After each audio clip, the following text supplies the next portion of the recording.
Mes premiers écrits sur la Côte d'Ivoire datent de juillet 1995, à mon arrivée. D'ailleurs, j'avais prédit que le prochain conflit ivoirien, ce serait une guerre civile de l'ivoirité, en 1995. Et j'avais proposé cet article au groupe Nouveaux Horizons, qui publie Notre Voix, le journal principal du Front populaire ivoirien, qui a refusé de le publier. C'est vous dire.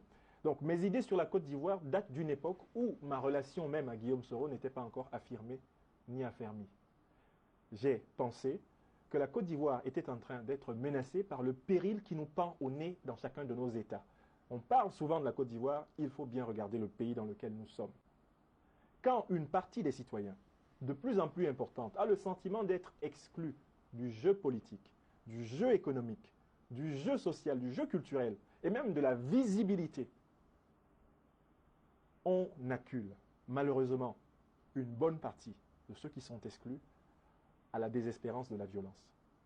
La Côte d'Ivoire est le laboratoire qui nous apprend que toute forme de discrimination enracinée, organisée sur de longues années contre une partie d'une population, engendre toujours les germes de la guerre civile. Et donc, moi, j'ai écrit sur la Côte d'Ivoire parce que j'ai eu le sentiment qu'elle était le laboratoire d'une nouvelle compréhension de ce qui ne va pas en Afrique. En particulier en Côte d'Ivoire, j'ai publié un livre qui s'intitule « Pour un anticolonialisme critique et contre l'anticolonialisme dogmatique ».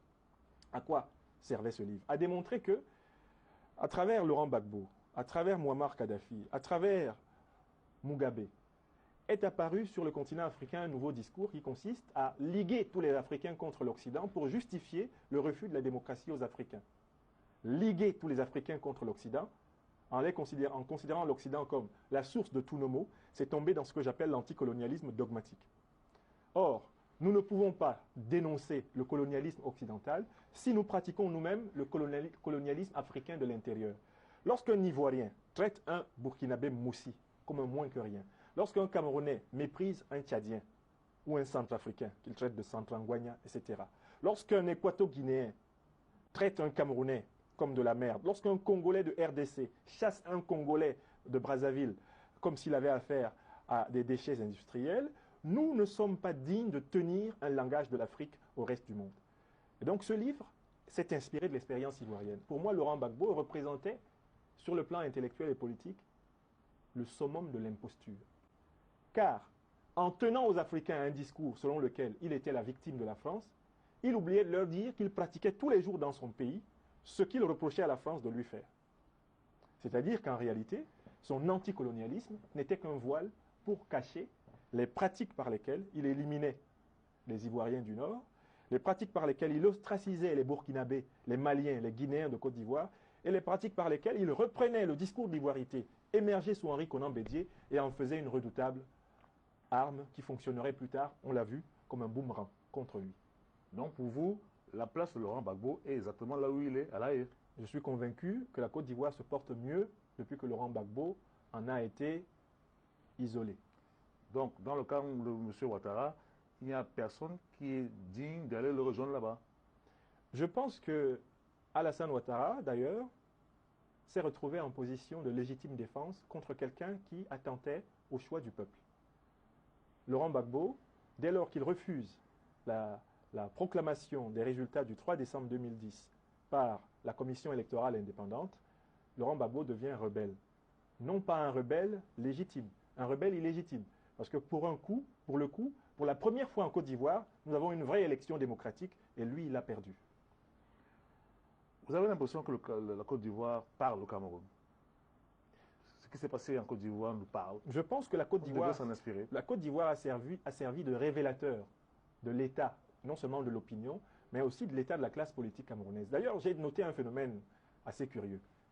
Autour de la Côte d'Ivoire, on a noté comme une convergence du pouvoir et de l'ensemble, en tout cas d'une bonne partie des intellectuels et des partis d'opposition, pour dénoncer, en quelque sorte, le colonialisme français. Mais comment le RDPC au pouvoir aujourd'hui au Cameroun peut-il dénoncer le colonialisme français dont il a hérité?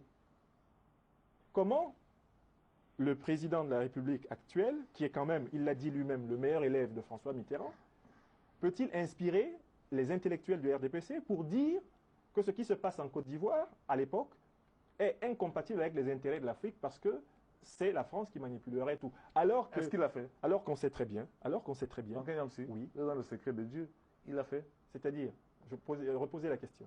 Vous avez fait une affirmation. Vous avez Oui. dit que le président Biya a instrumentalisé. Non, les ce n'est membres pas de son lui, parti. je dis bien les intellectuels Ok, d'accord. du j'ai RDPC, vraiment compris. je cite par exemple M. Monondiana, se sont retrouvés parmi ceux qui affirmaient que Vous ce qui n'aimez se pas passait... beaucoup M. Molonjana. Hein? Non, il représente exactement la pensée frelatée du RDPC. C'est pas que je le déteste, je n'ai pas de problème personnel avec lui, mais il pense, il énonce des idées. Un certain nombre d'intellectuels, proches du RDPC ou du RDPC, ont affirmé avec des intellectuels de l'opposition de gauche, du SDF, mais même de l'UPC, que ce qui se passait en Côte d'Ivoire, c'était un attentat de la France contre le peuple de Côte d'Ivoire. Or, c'était faux. En réalité, ces gens-là ont transféré en Côte d'Ivoire leur impuissance au Cameroun. C'est-à-dire que c'est parce que l'opposition camerounaise est incapable de construire un rapport de force avantageux face au RDPC au Cameroun, qu'elle se précipite dans le conflit ivoirien où elle a le sentiment, enfin, de pouvoir s'exprimer au Cameroun sans être réprimée. On a même vu des opposants camerounais organiser une marche à Douala pour la libération de Laurent Gbagbo en Côte d'Ivoire. Vous imaginez ça? Ces opposants qui organisent une marche à Douala pour libérer Laurent Gbagbo en Côte d'Ivoire, que croyaient-ils? Ils croyaient que pour une fois on les laisserait manifester, puisque l'objet de leur manifestation n'était pas dans le jeu politique camerounais immédiat. Mais qu'est-ce qui s'est passé? Oui. Ça a été réprimé parce que le président Biya a parfaitement conscience du fait qu'on ne peut pas gouverner aujourd'hui un grand pays d'Afrique francophone en s'opposant à la France. Donc, sur ce plan-là, il est réaliste. Je pense que le président Biya est très réaliste. Donc, on va dire que c'est l'homme politique camerounais, à mon avis, ou à votre avis, qui est le plus réaliste. Je vous dis, qu'il est là depuis 32 ans. on ne peut pas gouverner le Cameroun pendant 32 ans en étant un idiot. Donc je ne suis pas de ces intellectuels qui critiquent le En étant président non Biya. plus quelqu'un qu'on dit être paresseux, en fait, c'est peut-être... Je ne crois pas. Ils sont absolument naïfs. Moi, je ne crois pas que le président Biya soit paresseux. Je pense que c'est l'un des Camerounais les plus avertis de son époque. Mais je ne partage pas le projet politique qu'il a choisi.